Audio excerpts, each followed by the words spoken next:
और screen share करूंगी मैं आप लोगों के लिए।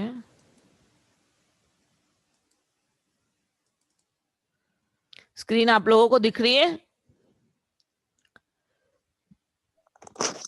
हाँ दिख रही है। ओके, दिख रही है, दिख हाँ हाँ ओके।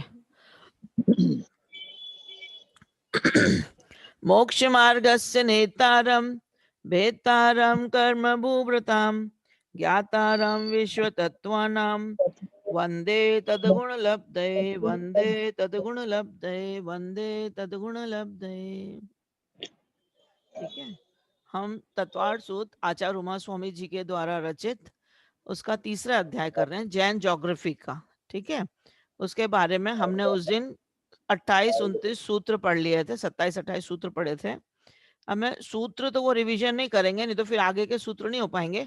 मैं आपको मैप में से पूरा जो हमने उस दिन पढ़े थे वो सारा मैं आपको बता देती हूँ। ठीक है, तो सबसे पहले हमने ये जम्बू द्वीप है, 3 लोक की रचना मैंने आपको बताई थी उस दिन, उसका भी मैप है, अभी मैं उसके बाद शेयर कर दूंगी आपको।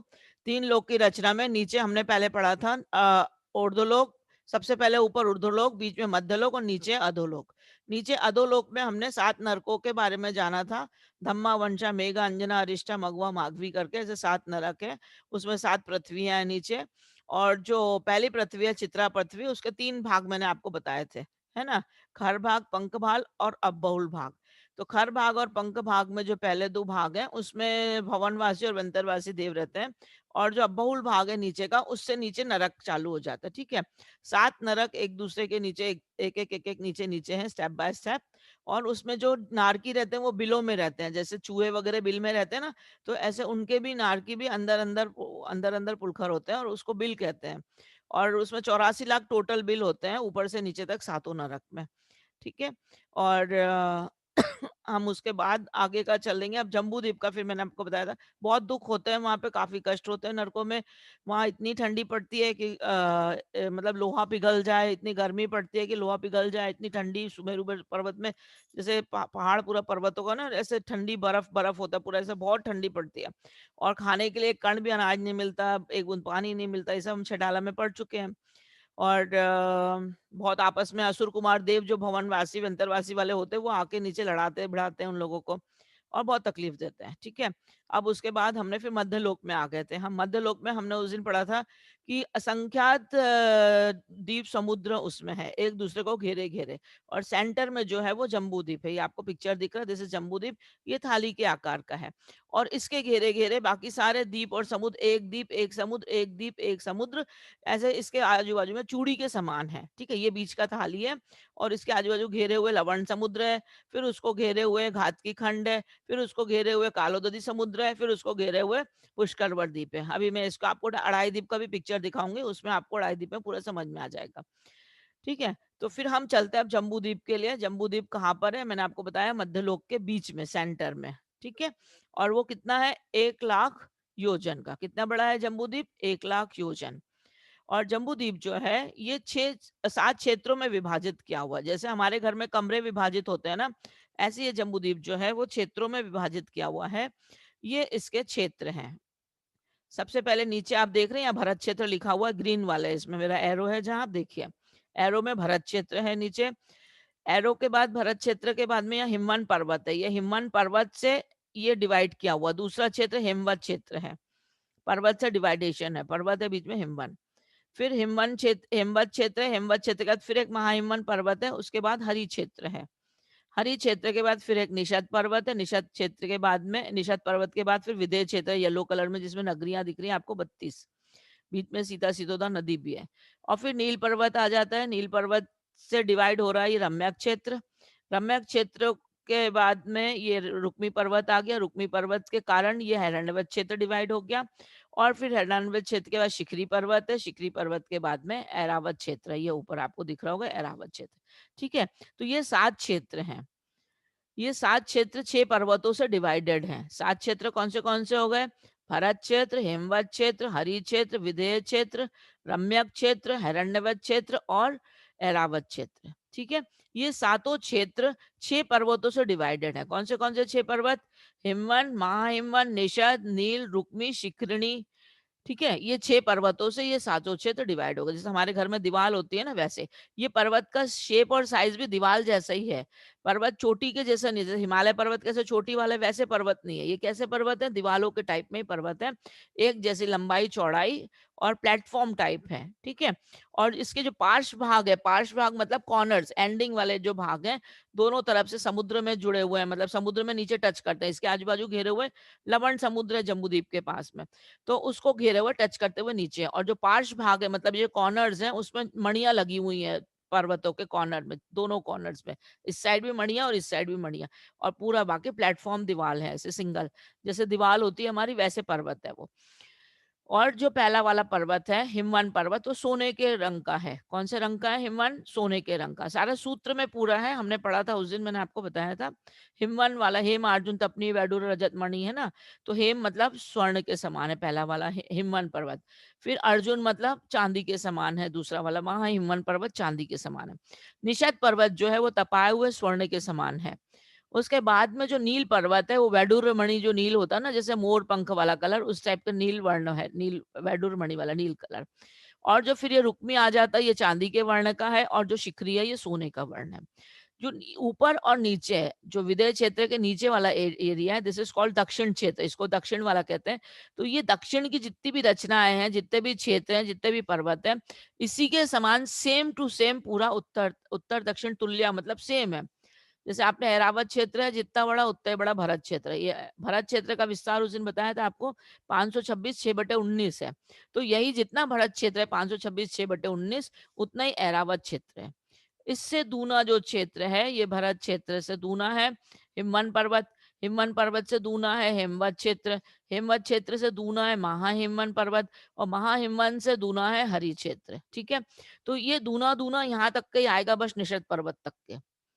ठीक है, भरत क्षेत्र से दूना, जैसे भरत क्षेत्र की आपको होता है 190वां भाग है जम्बू द्वीप का, 190वां भाग, 190th पार्ट ऑफ जम्बू द्वीप। जम्बू द्वीप 1 लाख योजन का है, तो जम्बू द्वीप का 190वां भाग। दो हिसाब से, दो तरीके से इसमें बताए हैं जम्बू द्वीप का विस्तार। 526 6/19 भी उसे कहते हैं, और भरत क्षेत्र का 190वां भाग भी कहते हैं। इसे दो तरीके से इसके विस्तार बताए भरत क्षेत्र के। तो जितना भरत क्षेत्र का विस्तार है, उतना ही सेम टू सेम ऐरावत क्षेत्र का विस्तार है। और फिर है भरत क्षेत्र से दूना हिमवन पर्वत, हिमवन पर्वत से दूना, दूना मतलब डबल, डबल। हेमवत क्षेत्र उससे डबल, फिर महाहिमवन उससे डबल, और हरि क्षेत्र उससे डबल, और निषद पर्वत उससे डबल। बस निषद पर्वत तक के दूनी दूनी रचना आएगी। उसके बाद जो निषद पर्वत के बाद ये जो विदय क्षेत्र है, विदय क्षेत्र के बाद फिर ये जितना निषद पर्वत का क्षेत्र ऊंचाई और लंबाई चौड़ाई रहेगी, उतना ही नील पर्वत की रहेगी। फिर उसके बाद रुक्मी पर्वत की, ये महाहिमवन पर्वत का जितना रहेगा। और जो शिखरी पर्वत है उसका हिमवन पर्वत का जितना रहेगा। मतलब यहाँ से फिर रिड्यूस होने लग जाता। ठीक है, निषद से यहाँ इसके बाद में जितने नीचे वालों का उतना ही क्षेत्र और उतना ही पर्वतों की ऊंचाई ऊपर हो जाएगी। तो ऊपर फिर भरत क्षेत्र पे घट के ऐरावत क्षेत्र में भी वैसे 526 6/19 भरत क्षेत्र, ऐरावत क्षेत्र भी आ जाएगा सेम टू सेम भरत क्षेत्र के जैसा। ठीक है, अब इसके बाद में इसको, और हमारा जो भरत क्षेत्र है ये 6 खंड में कैसे डिवाइड किया हुआ है, किस तरीके से, तो ये पूरा हरा वाला जो है पूरा भरत क्षेत्र है। तो भरत क्षेत्र 6 खंड में पहले कैसे डिवाइड होगा, पहले 2 खंड में डिवाइड हुआ, दो, ऊपर ऊपर ग्रीन दिख रहा, नीचे ग्रीन। बीच में क्या है, ये विजात पर्वत। कौन सा पर्वत है ये, विजात पर्वत। विजात पर्वत से पहले डबल क्षेत्र में डिवाइड हो गया भरत क्षेत्र। और गंगा और सिंधु नदी ये जो निकल रही है, इन नदियों के कारण ये 6 क्षेत्रों में डिवाइड हो गया भरत क्षेत्र। ठीक है, तो 5 मलेच्छ खंड, आपको 3 ऊपर बड़े बड़े लेटर्स में मलेच्छ खंड लिखा है। ये कॉर्नर में भी मलेच्छ खंड है, ये कॉर्नर भी मलेच्छ खंड है। तो ये 5 मलेच्छ खंड है जो भरत क्षेत्र में है। और नीचे वाला जो है ये भरत क्षेत्र का आर्यखंड है। एक आर्यखंड और 6 मलेच्छ खंड, 5 मलेच्छ खंड, सॉरी। तो ये 6 यहाँ पे दिख रहा है आपको, ये 6 क्षेत्र हैं, ये भरत क्षेत्र है टोटल। तो हमारा जो आज का विश्व है पूरा, चाहे वो इंडिया हो, चाहे वो अमेरिका हो, लंदन हो, ये सारा ये भरत क्षेत्र के अंदर आ जाता है। ये मलेच्छ खंड है, ये सारा इसी में पूरा आ जाता है। अब जहाँ धर्म है वो अपना आर्यखंड, जहाँ हिंदुस्तान है भरत है, भरत क्षेत्र ये। और बाकी की ये पूरा मलेच्छ खंड है जहाँ पे धर्म वगैरह कुछ भी नहीं है। तो ये सारी चीजें 5 मलेच्छ खंड आर्यखंड में सारा आ जाता है इसमें, पूरा भरत क्षेत्र में। जितना भी अभी विश्व है वो सारे भरत क्षेत्र में आ जाता है। ठीक है। तो अब हम चलते हैं ये पर्वतों के ऊपर। हमने पर्वतों के ये देख लिया। पर्वत जो बड़ा पहला वाला पर्वत है 100 योजन का, हिमवन पर्वत 100 योजन, उससे दूना ये इधर का, उससे दूना, सब दूने दूने डबल डबल द एट यहाँ तक के जाएगा, डबल डबल पूरा हाइट है, हाइट पर जितनी भी इसकी ऊंचाई है सब दूनी दूनी जाएगी। ये 100 योजन तो दूसरा 200 योजन, ऐसे बढ़ता जाएगा। ठीक है। फिर उसके बाद में ये उसके ऊपर जो पर्वत है, पहला वाला पर्वत है हिमवन पर्वत, उसके ऊपर पद्म रथ है। रथ मतलब तालाब, सरोवर, बहुत बड़ा सरोवर है। ये जो सरोवर है इससे 10 गुना बड़ा है। जितना बड़ा इसकी लंबाई ऊंचाई है, मतलब लंबाई है इसकी पर्वत की 100, हिमवन पर्वत 100 योजन है, तो इससे 10 गुना यानी 1000 योजन का ये पर्वत है। ठीक है। रद है, रद मतलब तालाब, सॉरी, 1000 योजन उसकी लंबाई है और 500 योजन चौड़ाई है और 10 योजन की गहराई है। किसकी? सरोवर की। कौन से सरोवर की? पद्मरथ की, जो हिमवन पर्वत के ऊपर पहला है। ठीक है। तो ये पद्मरथ की इसकी लंबाई चौड़ाई मैंने आपको बता दी, 1000 योजन लंबाई है, 500 योजन चौड़ाई है और 10 योजना अवगाह उसकी गहराई है। ठीक है। अब इस पद्मरथ के अंदर एक बहुत बड़ा कमल है, बहुत सुंदर, जो कमल वैसा वाला नहीं है, वनस्पति काय का नहीं है, पृथ्वी का एक कमल है, जो पृथ्वी का है। ठीक है। वो रत्नों से जड़ा वाला है और वो भी एक इतना बड़ा है कि उसमें जो श्री री धिति कीर्ति बुद्धि लक्ष्मी, इसी टाइप के जो पर्वत हैं, इन सब के ऊपर भी एक एक रथ है। जैसे इस पे पद्मरथ है, इस पे महापद्म है, फिर यहाँ तिंगिच है, फिर यहाँ केसरी है, यहाँ महापुंडरी के और पुंडरी के, 6 पर्वतों के ऊपर एक एक तालाब है बड़े बड़े, और ये दूने दूने विस्तार वाले, यहाँ तक के दूना दूना। पद्मरथ जैसे मैंने आपको बताया 1000 योजन का है, तो ये वाला जो रथ हो जाएगा 2000 योजन का हो जाएगा। इसकी 500 चौड़ाई है तो उसकी 1000 चौड़ाई हो जाएगी। इसकी 10 योजन गहराई है, उसकी दूनी गहराई हो जाएगी। तो ये यहाँ पे दूना दूना बढ़ता जाएगा यहाँ तक के, फिर यहाँ कम होता जाएगा, इधर आधा इधर आधा, फिर उससे और आधा, ऐसे। ठीक है। तो ये पद्मरथ के ऊपर एक कमल होता है बहुत बड़ा, और उस कमल के ऊपर श्री रिधि कीर्ति बुद्धि लक्ष्मी, ये 6 देवियां इनके ऊपर रहती हैं। इनके भवन बने हुए हैं इसके कमल के अंदर। ये कमल छोटा नहीं होता है, 1 योजन का कमल है, 1 योजन इतना बड़ा कमल है, और उस कमल के ऊपर उनके भवन बने हुए हैं। अच्छा, और एक ही कमल नहीं है। आपको मैं वीडियो मैंने भेजा, शायद आपने पहले वाला वीडियो देखा होगा, उसमें मैंने भी देखा। मैंने 1,00,000 कुछ 1,11,000 कुछ 640-45 ऐसे कुछ कमल उसमें दिए टोटल। इतने कमल इस रथ में है, क्योंकि वो बड़ा है ना, आपने देखा 1000 योजन इतना बड़ा तालाब है, तो उसमें वो रथ में कमल भी बहुत सारे हैं।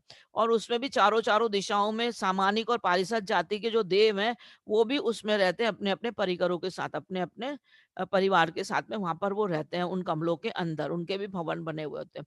और इसमें पद्मरथ में जो है श्री नाम की देवी रहती, श्रीदेवी जो है वो यहाँ पे रहती है। हमारी हीरोइन वाली श्रीदेवी नहीं, वो देव देव जाति की श्रीदेवी। ठीक है। तो श्री, री, धीति, कीर्ति, बुद्धि और लक्ष्मी, ये अलग अलग है ना। 7 पद्मरथ में, देवी। हाँ, पद्मरथ में श्री श्रीदेवी रहेगी। बुद्धि और यहाँ पे श्री री, यहाँ पे फिर यहाँ पे श्री री, लक्ष्मी। कीर्ति, बुद्धि, लक्ष्मी, ये सब देवियां इन पर्वतों के, ये जो महारथ है, जो रथ मतलब तालाब, इनमें रहती है, और उनके कमल बने, कमल में उनके भवन बने। ठीक है। और वहां इन लोग रहते हैं। और भी हजारों कमल इसमें बने हुए हैं, काफी बड़े बड़े। और उन कमलों में सामानिक और पारिषद जाति के देव अपने अपने परिकरों के साथ, अपने अपने फैमिली के साथ में वहां रहते हैं। ठीक है। फिर उसके बाद में अब आते हैं हम, ये इन पर्वतों को कुलाचल पर्वत भी कहते हैं। ये जो 6 पर्वत है ना, हिमवन, महाहिमवन, निषद, नील, रुक्मी, शिखरी और शिखरी, तो ये 6 पर्वत को कुलाचल पर्वत भी कहते हैं। इन कुलाचलों पर्वत के ऊपर भी अकृत्रिम चैत्यालय होते हैं। अकृत्रिम चैत्यालय मतलब जो ऑलरेडी बने हुए, हमने किसी ने नहीं बनाए हैं, वो अपने आप ही वहां पहले से बने हुए हैं और नेचुरल है। वो अकृत्रिम चैत्यालय होते हैं, उसमें 500 धनुष की मूर्तियां होती हैं सिद्ध भगवान की। और एक ही मंदिर नहीं होता वहां पे, 108 जिनालय होते हैं। कितने जिनालय होते हैं उसमें? एक एक अकृत्रिम चैत्यालय में 108 जिनालय होते हैं, और 500 धनुष की बहुत सुंदर सुंदर बड़ी बड़ी मूर्तियां, प्रतिमा होती है वहां पर। और वहां देव जाते हैं दर्शन जो करने के लिए। ठीक है। जो सम्यक दृष्टि देव होते जो हैं। नंदीश्वर द्वीप में भी तो हाँ, जैसे नंदीश्वर द्वीप में है ना, नंदीश्वर द्वीप में 52 जिनालय हैं, लेकिन 52 जिनालय में एक एक जिनालय में 108 जिन मंदिर है। तो 52 जिनालय में टोटल 5616 जिन बिंब है वहां पर। ठीक है। इतनी मूर्तियां, इतनी प्रतिमा है, 5616 जिन बिंब। और इसी प्रकार सुदर्शन मेरु, जो मेरु है, 5 मेरु में भी 80 जिनालय हैं। तो 80 जिनालय में भी एक एक जिनालय में 108 जिन मंदिर है। तो 108 जिनालय जिन मंदिर मल्टीप्लाई बाय 80 जो है 8640, उधर जिन प्रतिमाएं होती हैं पूरी। तो इस प्रकार ये अकृत्रिम जिनालय अपने आप नेचुरली बने हुए होते हैं और उसमें 108 जिन मंदिर होते हैं और 108 जिन मंदिर में 108 जिन बिंब होते हैं, बहुत सुंदर सुंदर बड़ी बड़ी मूर्तियां होती, 500 धनुष के। ठीक है। अच्छा, और थोड़ा सुदर्शन मेरू के बारे में बताओ ना। अभी सुदर्शन मेरू। अभी विदेश क्षेत्र चल रहा है ना, अपन अभी विदेश क्षेत्र चल रहा है। तो अभी हमने ये पूरा हाँ। क्षेत्र के बारे में अपन ने पढ़ लिया, ये सारा पढ़ लिया। अब इसके बाद में ये जो हृद है, ये हृदों से नदियां निकलती हैं। क्या निकल रही है यहाँ से? नदी। तो ये जोड़ी जोड़ी पर्वत, नदी है, ये जोड़ियां हैं, नदियों की जोड़ियां हैं। गंगा गंगा सिंधु सिंधु रोहित और रोहितास, रोहितास्या हरित हरित कांता सीता सीतोदा नारी नरकांता स्वर्ण रूपकुला स्वर्ण स्वर्ण रूप। रक्ता रक्तोदा। ठीक है, रक्ता रक्तोदा सरितस तन्निमद्दगः। तो ये उन नदियों के नाम है, गंगा सिंधु रोहित रोहितास्या, ये दिख रहे हैं आपको। ठीक है यहाँ। तो ये एक एक तालाब से निकली हुई नदियां हैं। जो तालाब है इतने बड़े होते हैं कि इनमें से इतनी बड़ी बड़ी नदियां निकल जाती हैं।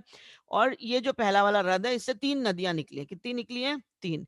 तो पहले वाले में और अंतिम वाले में 3 है, और बाकी बीच के जो हृद है, जो तालाब है, उनमें से 2-2 नदियां निकली हुई हैं। ठीक है। तो ये पहली वाली में 3 नदी निकली, देखिए आप, गंगा नदी, सिंधु नदी, एक पूर्व की दिशा में जाएगी, एक पश्चिम दिशा में जा रही है। ये इधर से रोहितास से निकली तीसरी वाली। फिर ये महापद्म से निकली है रोहित नदी, और यहाँ से हरित कांता। ठीक है। ये तिंगित से निकली है हरित नदी और सीतोदा। और ये केसरी से निकली है सीता नदी और नरकांता। ठीक है। और ये महापुंडरीक से निकला है नारी और रूपकुला। और पुंडरीक से निकली है स्वर्णकुला, रक्ता और रक्तोदा। ठीक है। तो ये ऊपर में 3 नदी है और नीचे में 3 नदी है, और बाकी सब में जोड़े से 2-2 नदी है। इसमें से पूर्व पूर्व की नदियां जो हैं, ये पूर्व दिशा की ओर जाती हैं। इस साइड वाली, राइट साइड वाली, पूरी पूर्व दिशा के समुद्र में जाके मिलती हैं, और इस साइड की नदियां, बैक साइड वाली जो है, पश्चिम दिशा के समुद्र में जाके मिल जाती हैं। तो ये आपका हो गया पूरा क्षेत्र में। अब ये जो क्षेत्र आप देख रहे हैं, ये जो क्षेत्र है ये भोग भूमि है। ये जो है ना, ये जो कर्म, ये भरत क्षेत्र और ऐरावत क्षेत्र तो कर्म भूमि है। भरत क्षेत्र और ऐरावत क्षेत्र कर्म भूमि है, जहाँ काल परिवर्तन होता है। और बाकी के जो क्षेत्र आप देख रहे हैं, हिरण्यवच्च क्षेत्र है, रम्या क्षेत्र है, विदेह क्षेत्र है, हरि क्षेत्र और हिमवत क्षेत्र, ये उत्तम भोग भूमि और मध्यम भोग भूमि और जघन्य भोग भूमि है। ठीक है। तो जो ये मध्य बीच वाला विदेह क्षेत्र आप देख रहे हैं, ये विदेह क्षेत्र जो है, इसमें जो उत्तर कुरु लिखा आप देख रहे हैं, ये पिंक वाला जो दिख रहा है आपको, आधा चंद्रमा, ये उत्तर कुरु, और ये आधा चंद्रमा से जो डिवाइडेड, ये देव कुरु, ये उत्तम भोग भूमि है। ये क्या है? उत्तम भोग भूमि। विदेह क्षेत्र में सेंटर में उत्तम भोग भूमि है। सुदर्शन मेरु बीच में है, सेंटर में ये सुदर्शन मेरु है।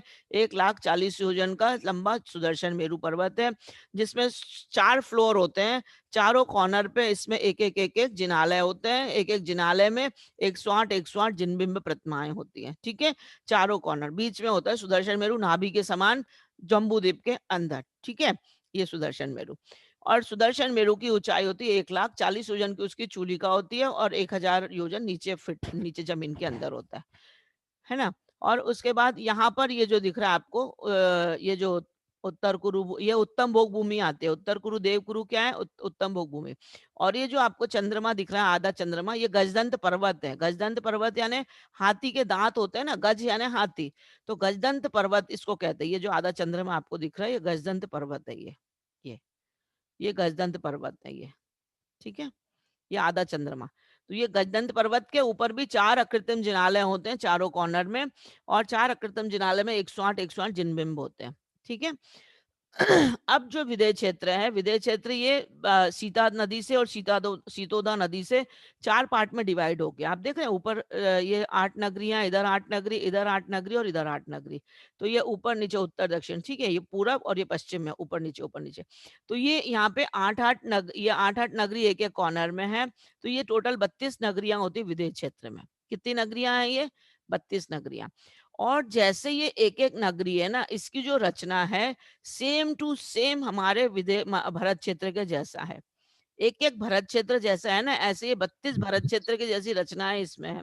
और ये एक एक जो नगरियां हैं, ये डिवाइड हुई है यहाँ पे वक्षार पर्वत से। जैसे अपन ने यहाँ भरत क्षेत्र डिवाइड करे ना, हिमवन पर्वत, महाहिमवन पर्वत, निशल पर्वत, नील पर्वत, रुक्मी पर्वत, ऐसे। तो यहाँ भी एक एक नगरी को जो बीच में लाइन दिख रही है, लाइन नहीं है, ये पर्वत है। एक एक पर्वत से ये डिवाइड किए हुए, तो एक एक पर्वतों के कारण ये 32 नगरियां डिवाइड हो जाती हैं। और ये 32 नगरिया ऐसे ऐसे डिवाइड, जैसे विध्याट पर्वत है ना, ऐसे पर्वत है वो, तो वो पर्वतों का नाम भी वहां पे 32 ये ऐसे बिल्कुल सेम टू सेम 5 मलेचखंड और 1 आर्यखंड, इन सब 32 नगरियों में ये 5 मालेचखंड और 1 आर्यखंड होता है, और हर नगरी में एक एक विजात पर्वत है। समझ में आया? तो अभी आपको इसकी गिनती बताएंगे कि कितने विजात पर्वत टोटल अपने जम्बू द्वीप में हैं। तो ये आप समझ जाओ, ये विजात पर्वत, इसको भी कुलाचल, ये इसके ऊपर भी एक विजात पर्वत के ऊपर भी एक अकृत्रिम जिनालय होता है।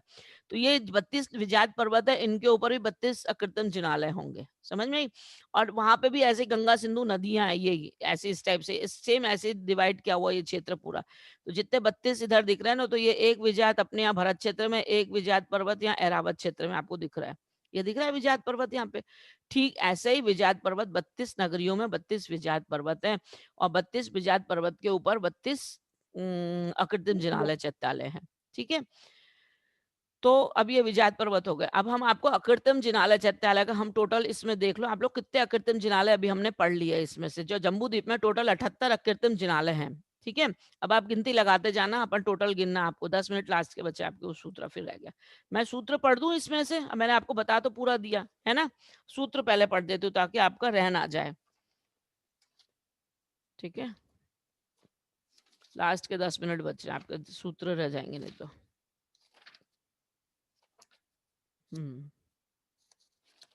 आप लोग को समझ में आ रहा है ना जो मैंने बताया? आ रहा है ना?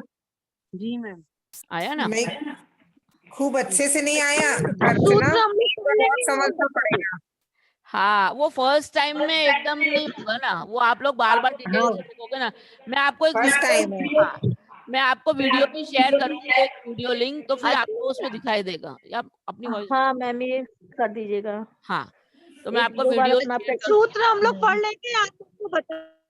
अच्छा, सूत्र नहीं पढ़ूं? चलो ठीक है, फिर मैं तो, क्योंकि इसमें दो चीज एक साथ शेयर नहीं हो सकती ना, इसलिए सूत्र मेरे को जिनवाणी से पढ़ने पड़ते हैं, और इसमें आपको ऐसे बता दे रही हूँ फिर। ठीक है, तो ये आपको मैं बता रही हूँ, इसमें अपन अकृत्रिम इसको एक बार जिनालय फिर से बता दो अर्चना, एक बार फिर से बता दो। फिर से बता दूं? ठीक है, तुम्हारा समय होगा तो फिर हाँ एक बार फिर से ज्वाइन करना आज तुम लोग, फिर तुम्हारा खत्म हो जाएगा तो, हाँ, ठीक कर लेंगे, एक बार और है ज्वाइन ना? कर लेंगे। एक बार और ज्वाइन कर लेना, तो मैं फिर से इसको, और मतलब आगे का भी तुम्हारा जो रह जाएगा वो आज के आज ही कंप्लीट कर दूंगी मैं, ओके ओके ओके। है ना?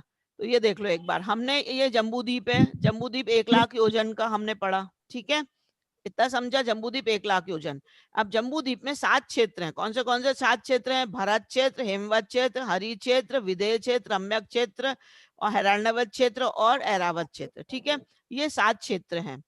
ठीक है, भरत, ऐरावत, है ना, ये पूरे 7 क्षेत्र आपको दिख रहे होंगे, सामने लिखे हैं सब क्षेत्र। उसके बाद ये क्षेत्र किस चीज से डिवाइड है? पर्वतों से। किस चीज से डिवाइड है क्षेत्र? 6 पर्वतों से 7 क्षेत्र डिवाइड है। ठीक है, कलर के साथ बताते जाओ, कौन से कलर में ऐसे? ये, हाँ, ये क्षेत्र आपको दिख रहा है, ब्लू ये कलर ग्रीन, वाला, हाँ रेड कलर वाला, हाँ ऐसा हाँ, बताते जाओ। देखो देखो, ग्रीन कलर में भरत क्षेत्र है। ठीक है, ग्रीन ओके। कलर में भरत क्षेत्र है, और उसके ऊपर में हिमवन पर्वत है रेड कलर से, जो डार्क पिंक कलर है। आप लोग को कौन सा कलर दिख रहा है उसमें? है ना, रेडिश हाँ है, हाँ हाँ हाँ डार्क हाँ, रेडी पिंक। दिख रहा है मैम। हाँ, रेडिश रेड। है, डार्क पिंक। फिर लाइट पिंक कलर में हेमवत क्षेत्र है, लाइट पिंक कलर में हेमवत हाँ हाँ, क्षेत्र है। दिख रहा दिख फिर रहा। हाँ, फिर महाहिमवन पर्वत है रेड कलर में फिर से। तो पर्वतों का जो कलर है वो रेड हाँ कलर में है, पर्वत जो है रेड हाँ कलर में है, हिमवन, महाहिमवन, निषद, नील, रुक्मी, शिखरी। ठीक है, ये 6 पर्वत हैं जो रेड कलर से आपको दिख रहे हैं, ये 6 पर्वत हैं, इनसे ये 7 क्षेत्र डिवाइड किए हुए हैं। ठीक है, इनसे 7 क्षेत्र डिवाइड किए हैं। अब इसमें जो क्षेत्र है, ये एक भरत क्षेत्र ग्रीन कलर से और ऐरावत क्षेत्र ग्रीन कलर से, ये ऊपर और नीचे, उत्तर और दक्षिण का लास्ट कॉर्नर। ठीक है, पोलर एंड पे। समझ में आया? ये दोनों कर्म भूमि है, भरत क्षेत्र और ऐरावत क्षेत्र क्या है? कर्म भूमि है। और ये जो हेमवत क्षेत्र है, हरि क्षेत्र है, ये भोग भूमि है। ये जो है इसमें लिखा है, देखो आप, हेमवत क्षेत्र पिंक कलर में, यहाँ जगन्य भोग भूमि लिखी है, आप पढ़ो उसको, दिख रहे हैं आप लोग के इसमें? जगन्य भोग भूमि। दिख रहा मोबाइल दिख होगा रहा। तो थोड़ा बारीक होगा आपको मोबाइल में, और लैपटॉप जिसका होगा उसको क्लियर दिख रहा होगा, है ना? जूम करके दिख देखो रहा दिख उसको। रहा दिख रहा। हाँ, तो ये हेमवत जो है हाँ वो जूम करके जगन्य, देख रहे हैं। जो जगन्य हेमवत जो है वो जगन्य भोग भूमि है, और हरि क्षेत्र जो है वो मध्यम भोग भूमि है। ठीक है, मध्यम भोग भूमि। हाँ। और उत्तर कुरु, जो उत्तर कुरु, देवकुरु आपको बीच में दिख रहा होगा सेंटर में, सुमेरु पर्वत के आसपास में, ये उत्तम भोग भूमि है, ये उत्तम भोग भूमि है। और ये रम्यक क्षेत्र फिर से आ गया मध्यम भोग भूमि, और ये जघन्य भोग भूमि। तो 2 उत्तम भोग भूमि है, 2 मध्यम भोग भूमि है, और 2 जघन्य भोग भूमि है। उत्तम भोग भूमि कौन सी है? उत्तर कुरु देव कुरु उत्तम भोग भूमि है ना, जहाँ प्रथम काल रहता हमेशा।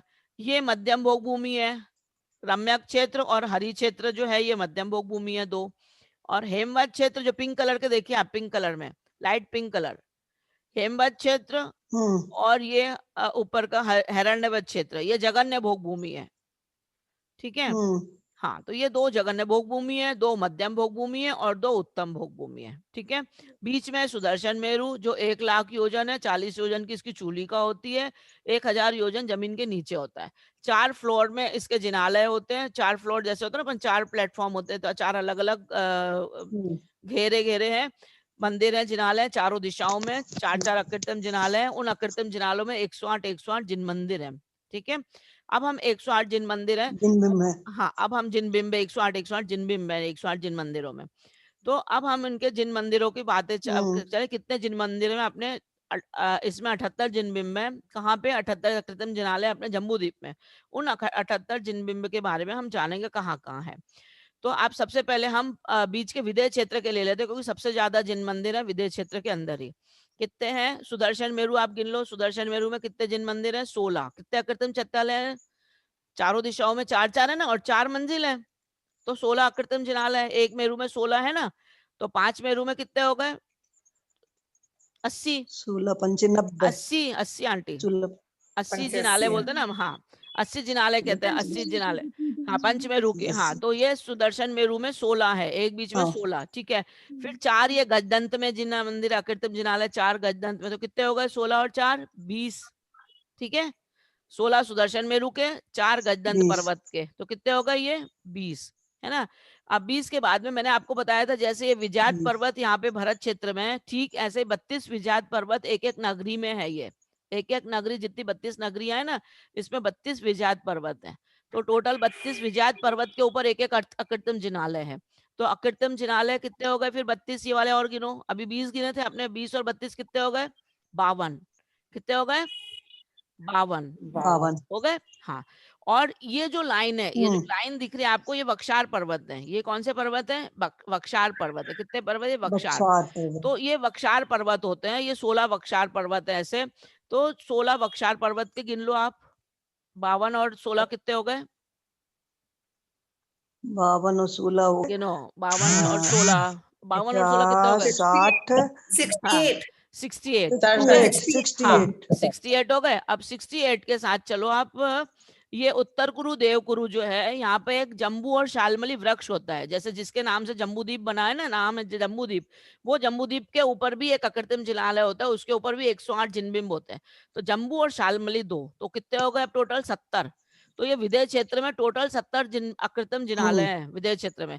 और जो ये पर्वत है, अब ये 6 कुलाचल पर्वत हमने पढ़े थे। कौन से 6 कुलाचल पर्वत? हिमवन, महाहिमवन, निषद, नील, रुक्मी और शिखरी। ठीक है ना। तो ये 6 कुलाचल पर्वत पे 6 अकृत्रिम जिनालय मैंने आपको बताया पूर्व दिशा में रहेंगे। ठीक है, तो ये 6 और 2 विजात पर्वत है, ये भरत क्षेत्र का विजात पर्वत और एरावत क्षेत्र का विजात पर्वत। तो ये हो गए 8। तो 70 + 8 कितने हो गए? 78। तो ये जम्बू द्वीप के 78 अकृत्रिम जिनालय है। 78 समझ में आ गया पूरा? 78 अकृत्रिम जिनालय जम्बू द्वीप के, है ना। तो अभी इसके बाद ये जो टोटल 78 की है, हाँ, तो अब अड़ाई द्वीप में आप इसको करोगे, तो अड़ाई द्वीप में ये जितनी भी रचना आपको दिख रही है, ये सीधे डबल हो जाएगी। अभी मैं आपको उसका शेयर करती हूँ। अब नेक्स्ट वाले इसमें आप लोग सब लोग ज्वाइन करना चाहते हो तो मैं आपको शेयर करती हूँ नेक्स्ट वाले इसमें, फिर से अड़ाई द्वीप के बारे में। अब इसके आगे वाला मैप लेंगे हम, है ना। ठीक है, क्योंकि अभी आपका 2 मिनट बचा है, 2 मिनट में आपका अड़ाई द्वीप होगा नहीं, 2 मिनट उसको फिर से आधा घंटा लगेगा अड़ाई द्वीप को। अब इतनी जितनी रचना आपने जम्बू द्वीप की देखी है, इससे दूनी दूनी रचना आपको कालोददी अपने भातकी खंड में और पुष्करवत द्वीप में है, अड़ाई द्वीप में। तो वो उसके लिए आपका मैप एक अलग है, इसका वाला मैप वो मैं आपको उसमें शो करती हूँ। ठीक है, सेकंड वाले इसमें। तो आप लोग तैयार हो सेकंड वाले में? हाँ, अर्चना, सुदर्शन मेरु में जो सोमनाथ और भद्रशाली, यही 4 पार्ट, 4 पार्ट है इनके के 4 पार्ट। वही चार है जो अपन पूजा में पढ़ते हैं ना, वो पूजा का ही। हाँ, पूजा में वो पूरा दिए भद्रशाली, वो पूरा जयमाला आप उसकी पढ़ोगे तो आपको उसका पूरा डिस्क्रिप्शन आ जाएगा सुदर्शन मेरु का पूरा। अभी ठीक है? अभी हम लोग सैलूट पूजा कर रहे हैं ना। हाँ वही अच्छा तो ये एक अलग है, हाँ। सुदर्शन मेरू अलग है, बाकी के जो 4 मेरू है ना पीछे अभी आप बताएंगे मैं आपको अढ़ाई दीप में, वो पूरे चारों सेम है। चार में वो सुदर्शन पूरे में, हाँ। हाँ सुदर्शन मेरू अलग है 1,40,000 योजन 80 योजन का, और बाकी के जो है वो 80 योजन के, मतलब वो अलग है, वो उतने बड़े नहीं है, 1,80,000 योजन वाला नहीं है, सिर्फ सुदर्शन मेरू एक बीच का बड़ा है। ये बाकी आप पंचमेरू में हाँ पंचमेरू में 5 मेरू अभी पंचमेरू बताऊंगी में मैं होगा। हाँ अभी मैं आप ज्वाइन करो, खत्म हो गया समय अपना, फिर से रीज्वाइन करो इसको, ठीक है? अभी हाँ टाइम खत्म हो कर गया, रहे ज्वाइन कर रहे हैं। फिर से ज्वाइन ओके करो, अभी मैम। टाइम खत्म हो रहा अपना, तो अपन अभी फिर से ज्वाइन करते हैं इसको, ठीक है? Okay ma'am. हाँ ओके,